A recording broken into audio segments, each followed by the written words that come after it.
네, 오늘도 지난주에 이어서 같은 말씀 본문을 같이 보겠습니다. 지난주에 창세기 3장 1절에서 7절까지 봤는데요. 오늘도 지난번에 봤던 그 말씀을 먼저 같이 읽어보도록 하겠습니다. 같이 보겠습니다. 그런데 뱀은 여호와 하나님이 지으신 들짐승 중에 가장 간교하니라. 뱀이 여자에게 물어 이르되 하나님이 참으로 너희에게 동산 모든 나무의 열매를 먹지 말라 하시더냐. 여자가 뱀에게 말하되 동산 나무의 열매를 우리가 먹을 수 있으나 동산 중앙에 있는 나무의 열매는 하나님의 말씀에 너희는 먹지도 말고 만지지도 말라 너희가 죽을까 하노라 하셨느니라. 뱀이 여자에게 이르되 너희가 결코 죽지 아니하리라. 너희가 그것을 먹는 날에는 너희 눈이 밝아져 하나님과 같이 되어 선악을 알 줄 하나님이 아심이니라. 여자가 그 나무를 본즉 먹음직도 하고 보암직도 하고 지혜롭게 할 만큼 탐스럽기도 한 나무인지라. 여자가 그 열매를 따먹고 자기와 함께 있는 남편에게도 주매 그도 먹은지라.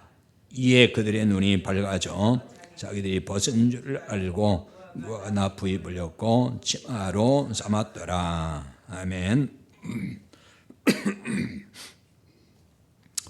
지난주에는 오늘 읽은 말씀 속에서 특별히 그 에덴에서 여자를 유혹했던 그 뱀의 실체, 그 뱀에 대해서 좀 살펴봤습니다. 뱀은 그 사탄이라고 그랬죠. 실제는 그 뒤에 사탄이 있었다. 그래서 그 사탄의 그 속성에 대해서도 살펴봤는데 대표적인 속성이 거짓말이라고 했습니다. 거짓의 그래서 조상이 되었다 그랬고 살인자의 원조가 됐다 하는 말씀을 드렸습니다. 그 살인이라고 하는 것은 육체 살인이라기보다는 영적인 살인이다. 그래서 하나님과의 관계를 단절시켜 놓는 것, 그것이 영적 살인이라는 것을 지난주에 말씀을 드렸습니다. 오늘은 그럼 이제 하와가 그 선악과를 따먹고 또 남편 아담에게도 주어서 아담이 먹었는데 왜 아담이 선악과를 먹었을까, 이런 문제를 좀 이제 살펴보려고 하는데요. 그에 앞서서 앞에 부분도 차례로 좀 살펴보도록 하겠습니다. 사탄이 하와에게 선악과를 먹으면 너희 눈이 밝아져서 하나님과 같이 된다, 이렇게 미혹을 했죠. 그 말을 듣고 여자 하와가 그 나무를 바라보았습니다. 그게 이제 6절인데 6절 같이 읽어보겠습니다. 여자가 그 나무를 본즉 먹음직도 하고 보암직도 하고 지혜롭게 할 만큼 탐스럽기도 한 나무인지라. 여자가 그 열매를 따먹고, 여자가 그 나무를 본즉 그랬습니다. 보았다. 여기서 이제 보다라는 말은 조사한다, 관람한다, 혹은 잘 이렇게 세밀하게 관찰한다, 뭐 이런 뜻이 있습니다. 여기서 이제 본다는 얘기는 그러니까 단순히 그냥 이렇게 바라봤다는 얘기가 아니고 이 단어의 뜻을 통해 보면은 아주 세밀하게 살펴봤다, 이런 뜻이 되는 것입니다. 관찰, 뭔가 이게 도대체 뭔가 하고서 전에는 그렇게 안 봤는데 이거를 굉장히 가서 자세히 들여다봤다, 이렇게 볼 수가 있습니다. 사탄의 말을 듣고 나서 이렇게 본 거죠. 유심히 가서 보았다는 걸 알 수가 있습니다. 사탄이 하는 말을 듣기 전에는 선악과에 대해서 그릇된 시각을 갖지 아니했다는 거죠. 다만 이제 따먹으면은 안 되는 것, 하나님께서 따먹지 말라고 했으니까 따먹으면 안 되는 그런 과실로만 보았어요. 그러니까 이때까지는 그 하나님의 시각, 하나님이 말씀한 그 관점, 그거를 그대로 가졌던 거죠. 그러나 이제 사탄의 말을 들은 후에는 그걸 가서 보니까 전에 보는 것과는 뭔가 다르게 보였다는 거예요. 아주 새롭게 보인 거죠. 어떻게 보였어요? 먹음직스럽게 보였다 그랬죠. 먹음직도 하고, 여기 먹음직도 하고 해서 먹음직이라고 하는 말은 먹기에 좋다. 원문의 뜻 그대로 보면은 먹기에 좋아 보였다, 그런 뜻이에요. 거기 좋다라는 얘기는 그 토부, 하나님이 보시기에 좋았다 할 때 그 단어가 토부라 그랬죠. 그거는 이제 선하다 그런 얘기거든요. 그러니까 굉장히 좋은 그 선한 열매로 보였다. 그러니까 사탄의 말을 듣고 이 선악과에 완전히 빠져들고 거기에 매료되었다 하는 것을 볼 수가 있는 거예요. 그러니까 사탄의 말을 듣기 전에는 그냥 먹어서는 안 되는 것, 이 정도로만 그냥 봤는데, 이거 먹으면은 눈이 밝아져서 하나님과 같이 된다, 그래서 선악을 알 줄 하나님이 아시기 때문에 그거 먹지 말라고 했다, 이런 얘기를 듣고 나서 보니까 뭔가 새로운 시각이 생긴 거예요. 아, 이게 이런 거구나, 이렇게 이제 다르게 보였다는 거죠. 그래서 이거를 보암직도 했다 그랬어요. 보암직도. 여기 보암직도 하고 이 말의 원문의 뜻을 그대로 보면은 그 눈에 즐거웠다, 그런 뜻이에요. 그 눈에 굉장히 그 즐거움의 어떤 대상이 됐다는 얘기예요. 이제 보암직도 할 때에 직도하고, 그 말이 이제 그런 뜻이에요. 즐거웠다. 그래서 여기 이제 즐거웠다 하는 말을 써놨죠. 타와라고 그러는데, 근데 이게 어떤 뜻이냐면은 탐한다, 탐심을 품을 때 그 탐한다는 말, 혹은 사모한다, 이렇게 이제 주로 번역되는 단어입니다. 타와라는 말이. 그래서 여기 보암직도하고 그 단어를 쓰고 있어요. 그러니까 이렇게 보면은 하와의 눈이 이제 전에는 단순하게 봤는데, 그 얘기를 듣고 사탄의 말을 듣고 보니까 탐욕이 생겼다는 거예요. 마음에 탐심이 생겼다는 겁니다. 탐욕으로 가득 찼다는 걸 볼 수가 있어요. 왜냐하면 보암직도 하고라는 얘기는 이게 단순히 탐심만이 있는 게 아니고 그거를 사모했다는 말이 되거든요. 사모했다, 그런 뜻이 있어요. 사모하다. 그만큼 그거를 간절하게 지금 뭔가 먹고 싶은 마음이 생겼다, 이렇게 볼 수 있는 거죠. 하와는 사탄의 이 유혹을 받아서 육신과 안목의 정욕에 빠졌다, 이렇게 볼 수 있는 거예요. 그래서 거기 요한일서 2장 16절을 인용해서 적어놨는데요. 자, 거기를 먼저 한번 보겠습니다. 이는 세상에 있는 모든 것이 육신의 정욕과 안목의 정욕과 이생의 자랑이니 다 아버지께로부터 온 것이 아니요 세상으로부터 온 것이라. 아멘. 거기 이제 정욕이란 말이 나왔죠. 육신의 정욕, 안목의 정욕. 이 정욕이라고 하는 이 단어가 구약에 지금 바로 이 보암직도 할 때의 그 타와라고 하는 그 히브리 말을 헬라 말로 번역해 놓은 것이 바로 여기서 정욕, 그런 말입니다. 정욕.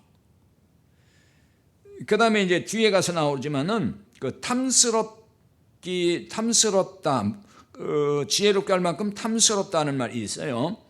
그 말은 이제 하마드라 그러는데, 여기 타와 하마드 이 단어를 신약에 와서 이제 그 헬라어로 번역을 할 때는 이게 바로 정욕, 에피투미아라고 하는 이제 헬라어 단어거든요. 그 단어예요. 그러니까 뿌리가 바로 여기 구약의 창세기에 있는 이 타와, 그런 그 단어에서 왔다고 볼 수가 있습니다. 그래서 이 말은 그 원래 정욕이란 말이 지금 요한일서 2장 16절에서 쓰고 있는 이 정욕이라는 이 단어가 그 탐욕 그런 뜻이에요. 그러니까 탐심. 이 정욕이란 우리가 생각하는 그 정욕이 개념이 아니고 탐낸다. 어떤 것에 대해 탐심이 있다 그런 얘기이고, 그래서 이 탐욕이라는 얘기는 하나님의 뜻을 거스리는 욕망으로 쓸 때의 탐욕이라고 하는 거예요. 그런 의미에서 쓰는 단어가 정욕이에요. 우리가 이제 그 정욕 그러면은 뭐 여러 가지 그 우리 식으로 생각하는 게 있잖아요. 근데 사실은 그런 게 아니고 탐심을 낸다 그런 얘기입니다. 그런데 이 그 육신의 정욕, 그 다음에 안목의 정욕, 이생의 자랑, 이건 다 어디서 왔다는 거예요? 아버지께로부터 온 게 아니고 세상으로부터 온 것이라 그랬어요. 세상으로부터 왔다. 그 세상으로부터 왔다는 얘기는 사탄으로부터 왔다는 것을 그렇게 표현을 한 거예요. 그러니까 아버지께로부터 오지 아니하고 세상으로 왔다는 게 반대 개념으로 쓰는 거란 말이에요. 이거 하나님께로부터 주어지는 것이 아니다. 이거는 세상으로부터, 즉 사탄으로부터 오는 것이 이게 육신의 정욕, 안목의 정욕, 이생의 자랑이다. 그러니까 육신의 정욕은 그러니까 어떤 그 탐심, 욕망 이런 뜻이란 말이에요. 그런 것을 지금 말하는 것이고, 그건 다 세상으로부터 왔다, 사탄으로부터 왔다 그런 얘기입니다. 그래서 그 앞절 요한일서 2장 15절 거기에 적어놓지는 않았는데요, 거기에 보면 이런 말씀이 있어요. 이 세상이나 세상에 있는 것들을 사랑하지 말라. 누구든지 세상을 사랑하면 아버지의 사랑이 그 안에 있지 아니하다. 이 말씀 뒤에 나오는 게 지금 이는 세상에 있는 모든 것이 육신의 정욕, 안목의 정욕, 이생의 자랑이다. 이렇게 지금 말씀을 하는 거예요. 그러니까 이런 것들을 사랑하고 거기에 빠져 있다는 얘기는 아버지 사랑이 마음에 없어서 그런 것이다. 이렇게 말씀을 하는 겁니다. 이게 다 왜냐하면 그 세상으로부터, 사탄으로부터 온 것이기 때문에 그렇다는 거죠. 그 다음에 여기 이제 지혜롭게 할 만큼 탐스럽기도 했다 그랬어요. 지혜롭다 하는 말은 사칼 이런 단어인데, 이거는 이제 번영하다, 번창하다 이런 뜻이 있어요. 뭔가 사람을 이렇게 지혜롭게 한다는 그 단어로, 그 우리 말로만 보면은 사람이 되게 야가지고 꾀가 많이 생기고 뭐 이런 느낌을 주잖아요. 근데 사실은 이게 번영, 번창의 뜻을 가지고 있어요. 뭔가 좀 다른 뜻 같지요. 이게 뭐 이런 거예요. 선악과만 먹으면은 모든 것이 잘 될 것 같은 생각이 들었다는 거예요. 그게 여기서 말하는 지혜롭게 이런 뜻인 거예요. 그러니까 뭔가 번창할 것 같고 번성할 것 같은. 한마디로 말하면 저거 따먹으면은 내가 굉장히 똑똑해져 가지고 세상에서 뭐든지 다 잘 될 것 같다는 그런 착각이 이제 들었다는 얘기가 되는 것입니다. 이 바꿔 말하면 무슨 이런 얘기죠. 하나님 없이도 번영할 수 있고 번창할 수 있고 우리가 얼마든지 잘 살 수 있어. 하나님 없어도 상관없어. 이런 얘기가 이제 되는 거예요. 이걸 이제 다른 말로 바꾸면은 인간의 의에 빠진다는 거예요. 내 힘으로 내가 알아서 다 할 수 있다. 이런 얘기가 되는 거죠. 그 다음에 탐스럽다, 지혜롭게 할 만큼 탐스럽기도 했다 그랬는데, 여기 탐스럽다 하는 얘기는 아까 말씀드린 대로 아까 타와 그 같은 맥락의 어떤 그 뜻이 있어요. 하마드라 그러는데, 이거 아름답다 혹은 귀하다 혹은 흠무하다 이런 말로 이제 다른 성경에서는 그렇게 이제 번역이 돼요. 그래서 여기 그 아까 즐거워했다, 그러니까 보암직도 할 때 그 즐거웠다는 뜻이라 했죠. 그게 사모하다로 번역된다고 그랬잖아요. 그러니까 여기 이제 하마드라는 이 단어는 흠모하다, 그러니까 사모하다는 말과 뭐 같은 얘기죠. 그런 말로 번역되는 단어예요. 그런 뜻을 담고 있다는 얘기가 되는 거죠. 이걸 보면은 선악과에 대한 하와의 열망이 얼마나 그 강렬했는지를 알 수가 있는 거죠.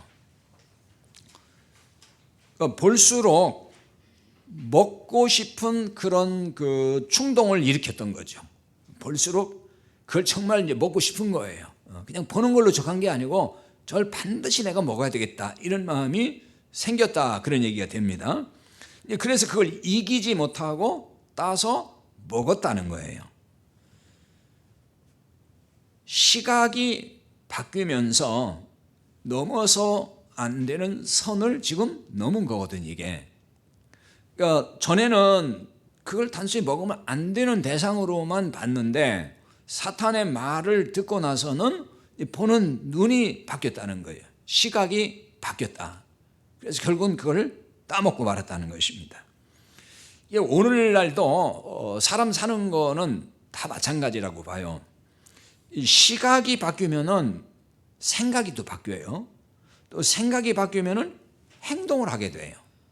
물론 이게 생각과 시각은 어떤 때는 교차적으로 이게 작용을 하죠. 왜냐하면 어떤 생각이 들어오면은 시각이 달라질 수 있어요. 아니면 반대로 시각이 이렇게 시각을 통해서 생각이 또 달라질 수 있고 서로 영향을 주는 거죠. 그러면서 이제 그 사람의 생각이 바뀌고 시각이 바뀌고 그러면은 그걸로 끝나는 게 아니고 행동으로 이어진다는 거예요. 이게 사람의 모습이죠. 사람들의 그 살아가는 그 현실이라고 볼 수가 있습니다. 그런데 이 시각과 생각에 영향을 주는 것이 말과 지식이라고 할 수가 있어요. 사람이 무슨 말을 듣느냐 이게 굉장히 중요합니다. 그리고 어떤 지식을 갖게 되느냐 이게 또 되게 중요하다는 거예요. 사람이 듣는 말을 항상 어떤 말을 계속 듣느냐에 따라서 그것이 뭐가 되냐면 내 안에 지식이 돼요. 자꾸 들으면은 그것이 지식으로 내 안에 쌓이잖아요. 어쩌다 듣는 건 그렇게 영향을 안 받아요. 근데 계속 듣고 또 듣고 하면은 그것이 내 안에 쌓여서 지식이 되고 만다는 것입니다. 그래서 사람의 생각에 영향을 주는 것이 말과 지식이라고 할 수가 있어요. 어떤 그 지식을 갖느냐 또 어떤 말을 듣느냐에 따라서 그러니까 생각에 영향을 반드시 주게 되어 있습니다. 혹은 시각에 영향을 주는 거죠. 그러므로 그 사람의 행동의 변화를 가져오게 된다는 것입니다. 이 한국 교회에 이제 많은 교인들이 유명 목사님들 또 스타 목사님들에게 영향을 굉장히 많이 받아요. 강하게 받죠. 그건 뭐 자연스럽다고 볼 수 있어요. 또 당연히 그럴 수도 있다고 볼 수가 있죠. 왜냐하면 사람들은 유명한 목사님들의 설교나 어떤 그들의 이야기에 귀를 기울이게 돼 있어요. 또 듣고 싶어 하는 것도 전부 다 그건 자연스러운 거예요. 그래서 그런 그 이야기를 들으면서 다 영향을 또 받습니다. 생각의 영향을 받고 또 시각의 영향을 받고 그로 인해서 행동의 영향을 다 받는 거죠. 그런 면에서 그분들의 말 한마디 그리고 설교가 한국교회 교인들에게 얼마나 큰 영향을 주는지 모릅니다.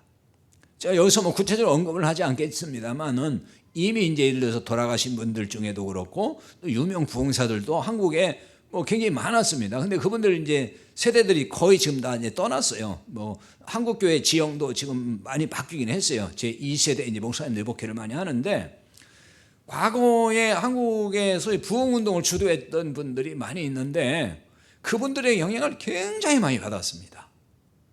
그럼 그때는 또 그럴 수밖에 없었어요. 뭐 저도 마찬가지예요. 그 영향 아래 참 저도 컸던 사람이거든요.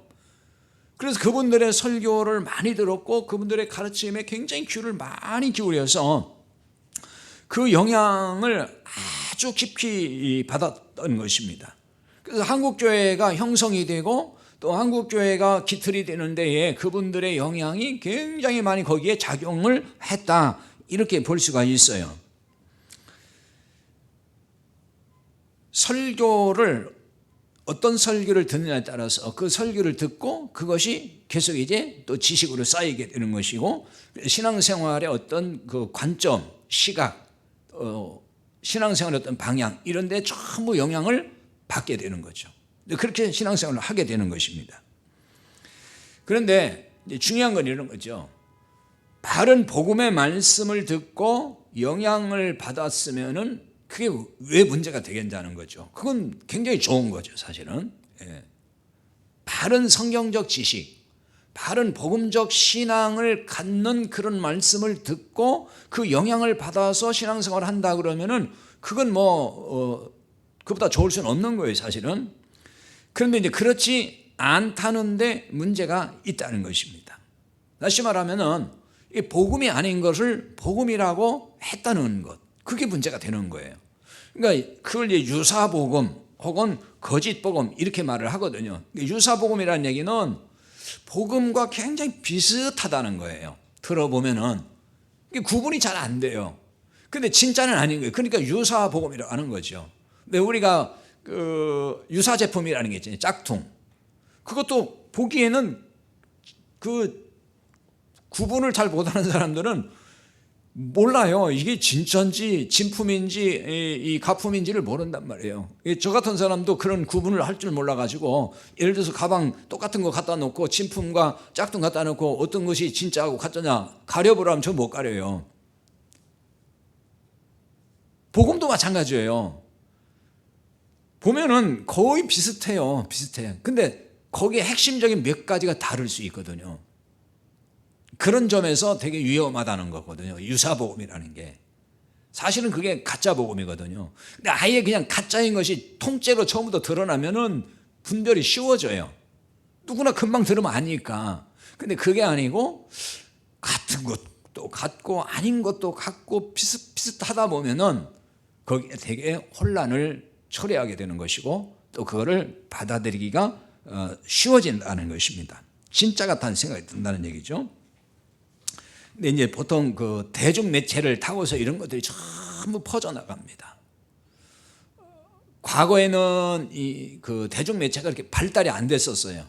근데 지금은 이제 인터넷 시대가 열리면서 급속도로 확산이 됐습니다. 그래서 지금은 신앙생활 하기가 훨씬 쉬워진 것 같으면서도 훨씬 어려운 시대가 됐다는 생각이 들어요. 왜냐하면은 지금 예를 들어서 지금은 또 유튜브가 이게 이제 대세가 돼버렸잖아요. 정보를 전달하는 어떤 매체로서. 요즘 사람들 전부 유튜브를 전부 다 그 검색을 거기서 해가지고 정보를 얻어요. 뭐 건강 검색부터 시작을 해가지고 모든 것들 거기다 쳐면은 거기에 또 다 너도 나도 나와서 소개하는 게 나온단 말이에요. 뭐 음식부터 시작을 해서 뭐부터 하여튼 다 나오고 있어요. 그러니까 설교도 마찬가지예요. 거기 검색해 보면 하여튼 교회라는 교회의 설교는 다 올라와 있거든요. 거기에 다 올라와 있어요. 지금 보면은 뭐 교회가 규모가 크든 작든 상관없이 그냥 다 올라와 있어요. 그리고 목회를 안 하는 분들도 거기다가 성경 공부도 올리고 뭐 자기 나름대로 뭐 올리는 게 굉장히 많아요. 근데 그게 잘 활용하면은 좋은 점이 되지만은 분별이 떨어지는 사람들한테는 오히려 독이 될 수 있는 게 너무 많은 거예요. 왜냐하면은 그 이단들도 엄청나게 올려요. 근데 거기다 이단이라고 올리질 않아요. 다 너무너무 비슷해요. 청통교회에서 가르치는 거하고 이단들이 올려놓은 것도 보면은 깜빡 속을 수 있게. 그래서 오히려 신앙생활을 잘하기가 쉬운 게 아니고 혼란스러울 수밖에 없다. 그런 생각이 저는 많이 들어요. 참 어려운 시대라고 하는 그런 현실 속에 우리가 지금 놓여 있습니다. 문제는 이제 그 잘못된 정보 전달, 잘못된 복음이 아닌 걸 복음으로 알아듣게 되면은 그거를 믿게 되고 그래서 시각이 바뀌고 신앙생활의 어떤 방향이 그렇게 바뀔 수밖에 없다는 거, 그것이 문제라는 것입니다. 그런데 생각해 보면은 문제는 이보다 더 다른 데 있어요. 더 깊은 데 있는데 그게 뭐냐면은 신자들이 아무리 어떤 말을 수없이 듣고 뭐 누가 얘기를 해도 분별하면 사실은 상관없거든요. 분별만 할 수 있다면, 참과 거짓을 분별만 할 수 있다면 뭐가 문제가 되겠습니까? 아무리 많은 게 있어도 이게 참 진리인지 거짓 진리인지 분별이 되면은 아, 이거는 가짜구나, 이게 진짜구나. 이렇게 딱 정리가 된단 말이에요. 그래서 그거는 가짜는 그냥 배격하면 되는 거고 버리면 되는 거예요. 그러면 간단하죠, 사실은. 근데 이게 쉬운 일이 아니라는 거죠, 사실은. 왜냐하면 아까 말씀드린 대로 너무 비슷비슷해요. 확연하게 다르지 않거든요. 다 비슷비슷해요. 근데 이제 정말 자세하게 전문가적인 식견을 가지고 들여다봐야만이 여기에 문제가 있고 이렇게 이제 찝어낼 수 있는데, 성도들이 그 정도가 아니잖아요, 사실은. 또 그 정도 단계 오르기도 쉬운 것도 아니고, 그래서 참 이게 어려운 부분이긴 해요. 분별할 정도의 수준이 된다 그러면 얼마나 좋겠습니까?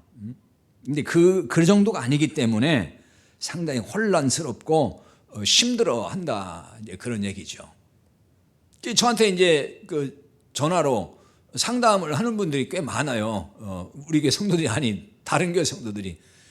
아마도 이제 뭐 자기가 자신이 출석하는 교회 목사님한테 그 상담하기가 좀 어려우니까 그럴 거예요. 이제 저한테 전화 오는데 혼란스러워하는 분들이 꽤 많아요. 도대체 자기는 뭐가 뭔지 모르겠다는 거예요. 그런 점에서 되게 힘들어하는 분들이 지금 많다는 걸 볼 수가 있거든요. 참 진리와 거짓 진리를 분별해서 바른 시각을 유지하려면 이제 어떻게 해야 될까? 이런 부분을 한번 좀 살펴보겠습니다. 먼저는 간교한 사탄이 하와에게 한 말을 주목할 필요가 있어요. 1절 하반절로 가서요. 하나님이 참으로 너희에게 동산 모든 나무의 열매를 먹지 말라 하시더냐. 지금 하와가 사탄에게 들은 말이 이거예요. 사탄이 한 말이에요. 하와는 이에 대해서 뭐라고 했어요? 동산 나무의 열매를 우리가 먹을 수 있으나 동산 중앙에 있는 나무의 열매는 하나님의 말씀에 너희는 먹지도 말고 만지지도 말라 죽을까 하노라 하셨느니라. 이렇게 지금 말을 하죠. 지난주에 그 죽을까 하노라 하였다는 말에 대해서는 설명을 드렸어요. 뭐 죽을지 안 죽을지 모른다, 사실 그런 얘기가 아니라 그랬어요. 이게 번역을 되게 애매하게 해서 그렇게 오해가 되는데, 이 말은 죽지 않으려거든 그거 먹으면 안 돼, 그런 뜻이라 그랬죠. 죽지 않으려거든. 그래서 이게 펜테무둔이라는 뜻, 히브리어 단어라 그랬어요. 죽지 않으려거든. 죽지 않으려면은 먹지 말라, 이런 얘기인데 번역을 이렇게 해놔서 좀 혼란스럽습니다. 하와는 하나님이 주셨던 말씀을 정확하게 모르고 있어요.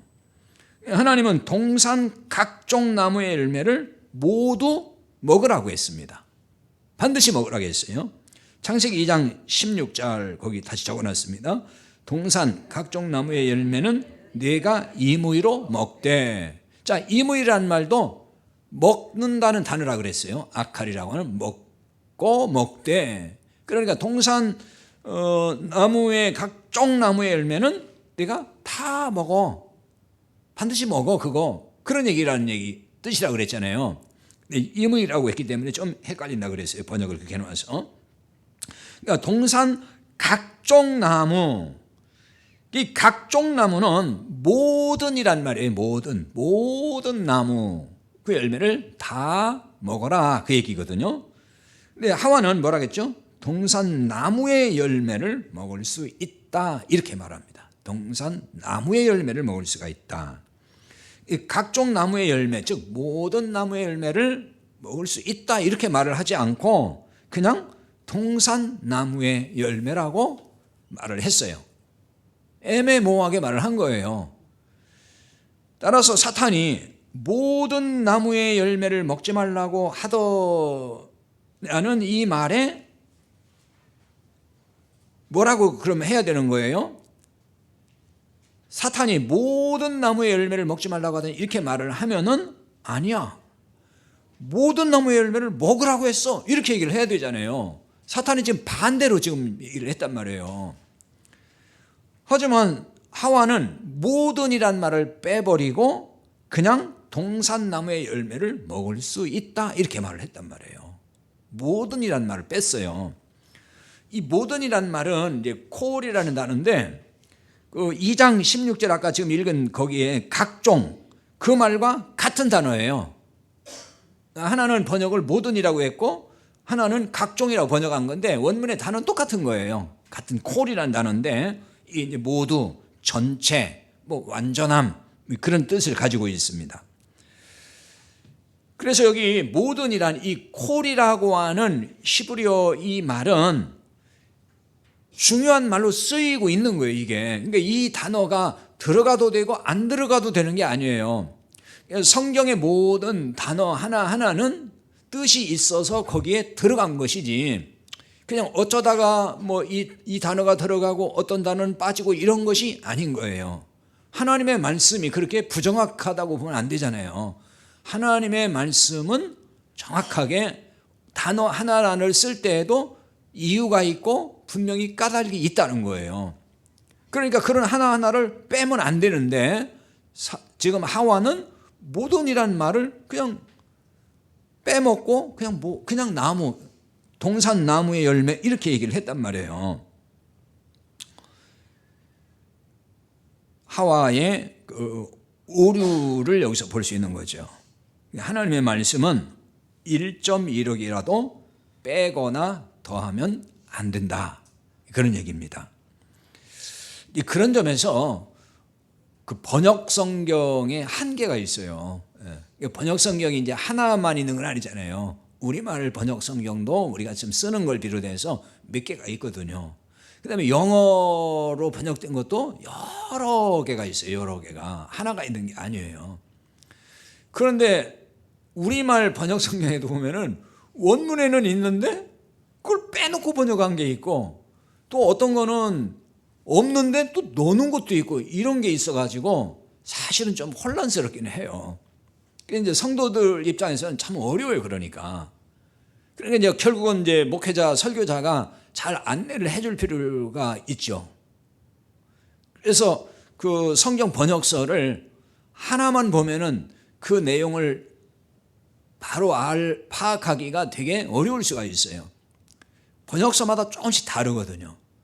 그러니까 원문을 번역하는 것도 다 그 사람의 신학과 신앙에 따라서 차이가 있기 때문에 여러 번역서를 참고를 할 수밖에 없어요. 그래서 저도 설교를 준비할 때는 항상 그 여러 권을 이렇게 자꾸 참고를 해요. 왜냐하면은 잘못 또 보거나 그걸 잘못 해석하면 안 되잖아요.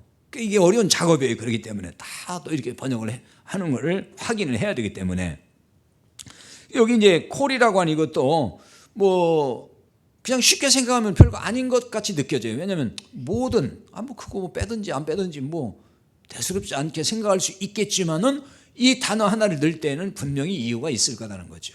그러니까 모든 각종 나무, 각종 모든 나무는 다 그 열매를 먹어라 하는 것과 그냥 동산나무의 열매를 먹으라 하는 것과는 분명히 차이가 있다는 얘기잖아요.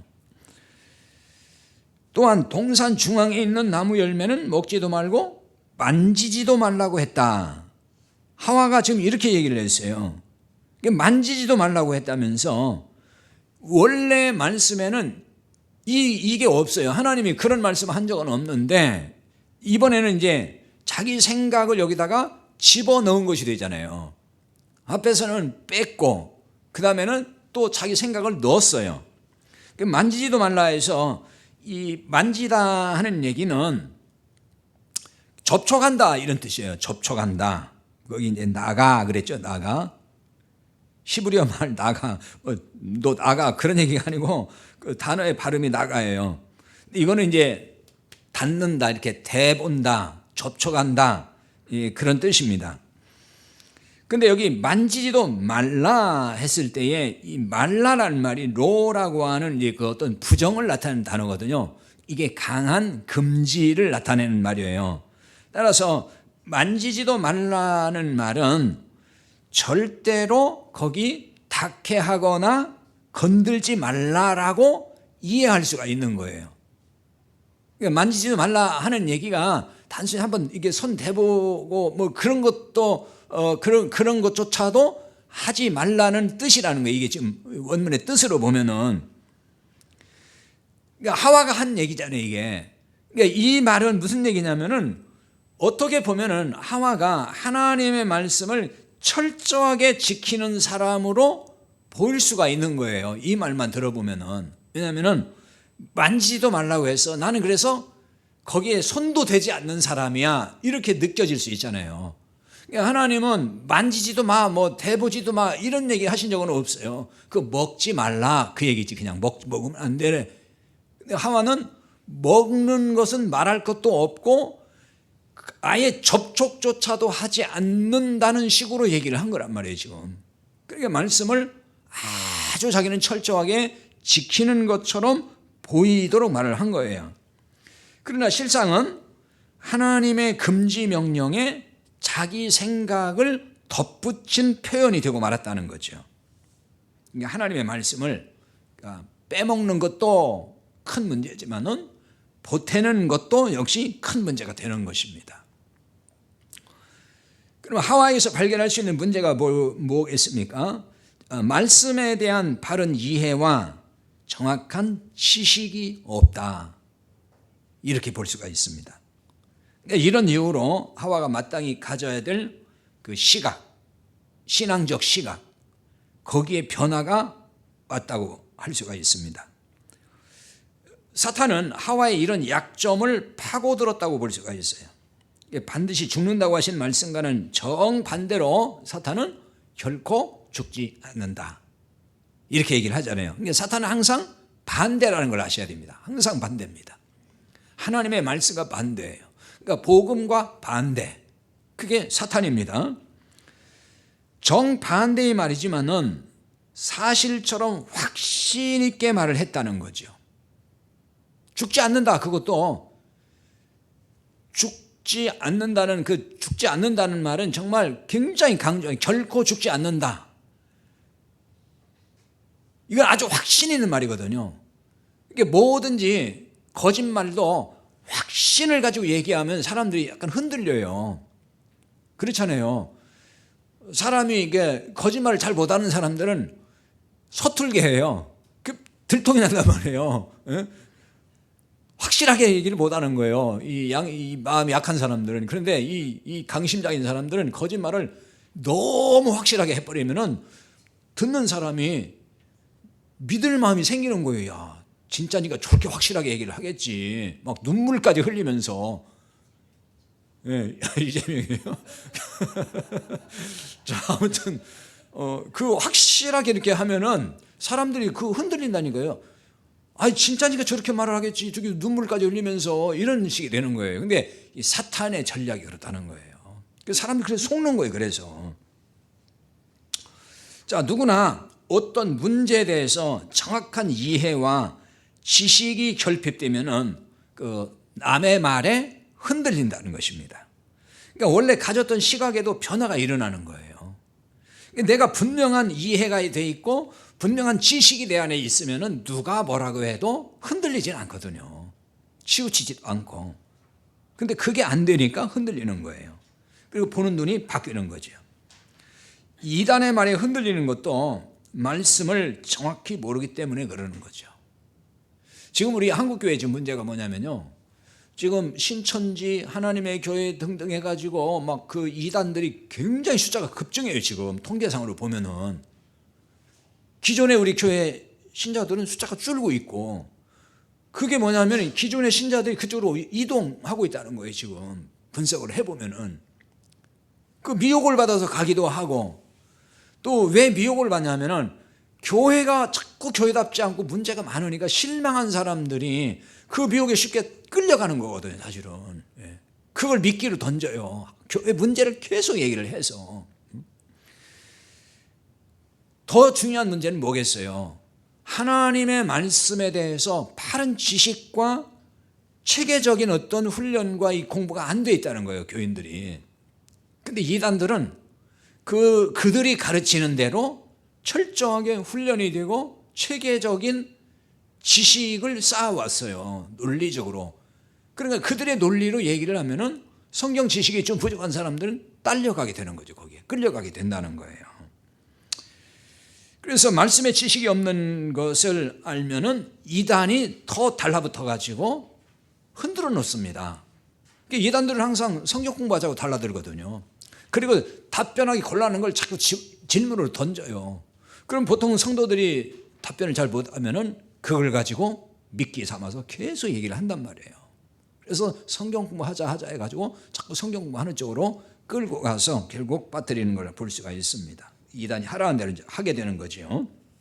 그래서 우리가 말씀을 점점 더 많이 알아가는 것, 복음으로 제대로 알고 체계적으로 자꾸만 알아가는 것, 이게 굉장히 중요한 거예요. 자, 하와는 결국 선악과를 이제 따먹었습니다. 그런데 자신만 먹은 게 아니고 남편에게도 주어서 남편도 먹었다 하는 거. 이제 오늘 우리가 살펴볼 중요한 부분이 이 부분이에요. 6절 하반절에 나와 있죠. 여자가 그 열매를 따먹고 자기와 함께 있는 남편에게도 주매 그도 먹은지라. 이 내용은 이해하기가 참 쉽지는 않아요. 상당히 어려운 내용이라고 할 수 있어요. 많이 들었기 때문에 그냥 이 내용, 드러난, 이 글자에 드러난 이 내용은 다 알지만은 이게 무슨 뜻인지에 대해서는 참 쉬운 얘기는 아니란 말이에요. 왜냐하면은 아담이 어떻게 그렇게 쉽게 하와가 주는 걸 받아 먹었을까? 아니, 그걸 다 준다고 해서 덥석 왜 먹었을까? 안 먹었으면은 인간이 다 아담의 후손의 죄인이 아닐 텐데, 뭐 이런 얘기 많이 하잖아요. 왜 먹었을까? 먹기까지의 무슨 어떤 갈등이나 또 고민한 흔적이 있는 것도 아니에요. 주니까 먹었다 이렇게 나온단 말이에요. 그게 너무 좀 황당하다 할까요? 아니, 따서 주니까 덥석 먹었다? 이해가 사실 잘 안 되잖아요. 이게 뭘 의미하는 걸까 하는 부분인데요. 아담이 아내에게 그야말로 푹 빠져가지고, 왜 남자가 막 여자한테 푹 빠지면 그냥 여자 시키는 대로 한다 이런 얘기 하잖아요. 그런 식으로 아담이 하와에게 하와가 너무 이뻐가지고 거기 푹 빠져가지고 그냥 시키는 대로 다 했기 때문에 그런 결과가 왔나, 그렇게 허약한 사람이었을까, 이런 생각이 든단 말이에요. 아니면은 생각이 깊지 못하거나 어리숙해서 그랬나, 지혜가 없어서 그런 걸까, 이런 여러 가지 이제 추측과 생각이 들 수가 있는 거죠. 만약에 그렇다면은 아담을 하나님께서 이게 좀 모자란 사람으로 지었다는 말밖에는 안 되는 거예요. 근데 아담을 하나님이 그렇게 모자란 사람으로 만들었을까요? 그렇지 않은 거예요. 완벽한 정말 지혜로운 사람으로 만들었어요. 그거 알 수 있는 게 이제 창세기 2장 19절에서 20절이거든요. 자, 거기 적어놨으니까 한번 볼까요? 여호와 하나님이 흙으로 각종 들짐승과 공중의 각종 새를 지으시고 아담이 무엇이나 보시려고 그것들을 그에게 이끌어 가시니 아담이 각 생물을 부르는 것이 곧 그 이름이 되었더라. 아담이 모든 가축과 공중의 새와 들의 모든 짐승에게 이름을 주니라. 아멘. 아담이 모든 가축, 이 가축이라는 얘기는, 가축 그러면 보통 이제 우리가 집에서 키우는 짐승으로 많이 생각을 하잖아요. 근데 이 당시 집에서 키우는 짐승이 어디 있겠어요. 근데 가축이라고 보는 걸 또 해놔 그런 오해가 되는데, 이 말은 네 발 가진 짐승 그런 뜻이에요. 이게 가축과 공중의 새들 모든 짐승에게 뭘 붙였어요? 이름을 붙였어요. 그러니까 하나님이 그 모든 짐승들, 생물들 이름을 붙인 게 아니고 아담이 이름을 붙였다는 거예요. 이건 아담이 어리석은 사람이 아니고 굉장히 지혜로운 사람이란 말이 되는 거예요. 여러분, 이름을 붙이는 게 쉬운 게 아니에요. 그리고 종류가 한 10가지, 한 100가지 되면은 그런 대로 이름 붙일만 할 거예요. 근데 그 이상이잖아요. 엄청나잖아요. 어떻게 다 이름을 붙이겠나. 아담이 굉장히 똑똑한 사람이고 지혜로운 사람이고 대단한 사람인 거죠. 이런 걸 보면은. 이런 아담인데 왜 하와가 주는 선악과를 덥석 받아 먹었을까 하는 부분입니다. 이런 부분을 그래서 이해하려면은 이 창세기에 있는 말씀만 가지고 이해하기에는 어려움이 있고, 또 여러 가지 진위가 상실된 해석이 자꾸 나올 수밖에 없어요. 그래서 전에도 한번 말씀드렸는데 로마서 5장 14절에 보면은 아담은 오실자의 모형이다. 그러니까 이런 관점에서 이런 걸 풀어가야 돼요. 그래서 구약을 해석하고 또 이해하고 접근할 때에 신약에는 뭐라고 돼 있는지, 왜냐하면 신약은 구약에 있는 말씀들을 때로는 해석도 해놓고 구약을 인용해서 뭔가 복음을 설명하기도 하고 그러거든요. 복음서도 그렇고 바울서신도 그렇고 예수님도 보면 항상 구약의 말씀을 인용을 해요. 구약에 있는 말씀을 갖다가 복음을 설명을 하고 사도 바울도 꼭 구약을 갖다가 얘기를 하거든요. 그러니까 우리는 이제 구약 시대에 사는 사람들은 신약이 없었기 때문에 이런 말씀들 이해하기 더 어려웠을 거예요. 그럼 우리는 이렇게 신약이 있기 때문에 신약과 구약을 잘 조화해서 신약이 이런 말씀과 구약에 이런 말씀이 있으면 서로 연결이 되면 해석이 된다는 거죠. 그래서 이것도 아담은 오실자의 모형이다. 모형이라는 얘기는 뭐 아시죠? 뭐 전에는 표상이다 이렇게도 번역을 했었는데, 이런 관점에서 선악과를 먹은 이유를 생각하는 것이 좋다는 것입니다. 그러니까 이런 것이, 그러니까 아담이 범죄한 여자, 자기 아내잖아요. 이 여자를 죄를 짊어지기 위해서 선악과를 먹었다는 거예요. 그러니까 유혹을 받아서 미련해서 먹은 게 아니고 스스로 먹었다는 거죠. 스스로 죄인이 됐다는 얘기예요. 하와의 말을 듣고 아담이 선악과를 먹었다. 그냥 하와가 뭐 애교를 떨면서 나도 먹었으니까 당신도 먹어 이래서 먹었다 그러면은 그 미련한 거라는 거예요. 남자가 그렇게 분별 없는 사람은 아니라는 거죠. 스스로 자신의 지체와 함께 죄인이 되었다는 거예요. 하와가 지체잖아요. 지난번에 2장에서 아담의 갈빗대에서 하와가 나왔잖아요. 그래서 이게 원래 한 몸이었다는 것이고 지체라는 걸 보여주는 거거든요. 그래서 그 디모데전서 2장 14절, 제가 거기다 적어놓지 못했는데요. 이 디모데전서 2장 14절 되게 중요한 말씀이에요. 이 부분을 풀어가는데 거기에 보면 이렇게 나와 있어요. 아담이 속은 것이 아니고 여자가 속아 죄에 빠졌음이라. 아담이 속은 게 아니라는 거예요.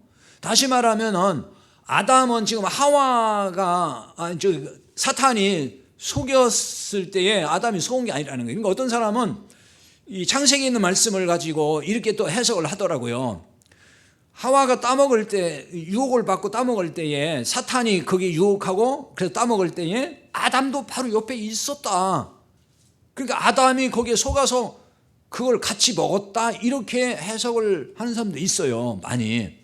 그런데 이제 디모데전서 2장 14절에 보면은 아담이 속은 게 아니라고 나온단 말이에요. 그러니까 이건 뭘 의미할까? 속은 게 아니라는 얘기는 스스로 먹었다는 얘기가 되는 거예요. 그게 스스로 죄인이 됐다 그 얘기입니다. 왜? 자기 지체를 살리기 위해서 같이 죄인이 됐다. 글쎄 이게 딱 맞는 그 비유는 아니지만은, 사람이 예를 들어 가지고 물속에 이제 빠져서 죽어가고 있어요. 그러면은 그 사람을 건져내려면 물속에 들어가야 되잖아요. 그와 같이 아담 오실자의 표상으로서 자기 지체를 건지기 위해서 죄인이 됐다. 그러니까 그걸 이제 더 구체적으로 볼 수 있는 것이 에베소 5장 30절 32절 전에 한번 설명을 했지만 또 한번 보겠습니다. 자, 마지막 절 거기 적어놨는데 에베소 5장 30절 30 읽습니다. 우리는 그 몸의 지체임이라. 그러므로 사람이 부모를 떠나 그의 아내와 합하여 그 둘이 한 육체가 될지니 이 비밀이 크도다. 나는 그리스도와 교회에 대하여 말하노라. 아멘. 지금 사도 바울이 이제 교회를 설명하면서 얘기하는 거거든요. 이게 사도 바울이 남편과 아내의 관계를 통해서 교회를 설명하고, 그 교회는 바로 그 남편은 그리스도고 아내가 교회다, 그 얘기를 하고 있어요. 그러면서 하는 얘기가 우리는 그 몸의 원래 지체였다. 그게 그러니까 하와는 여자잖아요. 지금 하와라고 하지 않고 계속 여자로 나와요. 여자는 뭘 말하냐면은 성경에서 지난번에 교회는 여성 명사로 쓴다고 그랬잖아요. 교회, 하와는 교회를 모형으로 보여주는 거예요.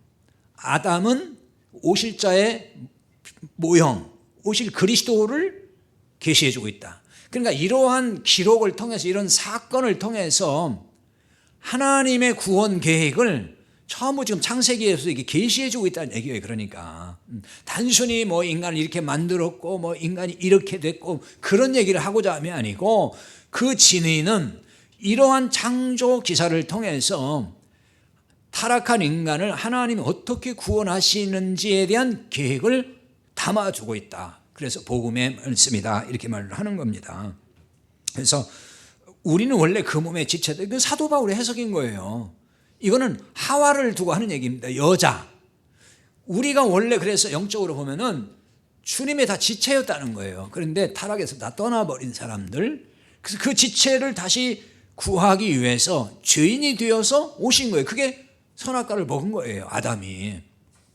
그래서 그거 이제 그 사람이 부모를 떠나 그의 아내와 합하여 그 둘이 한 육체가 될지니, 이게 창세기 2장 24절을 사도 바울이 그대로 인용을 해서 이 부분을 설명을 하는 것입니다. 그래서 바울은 이거를 이 비밀이 크다 이렇게 얘기를 한 거예요.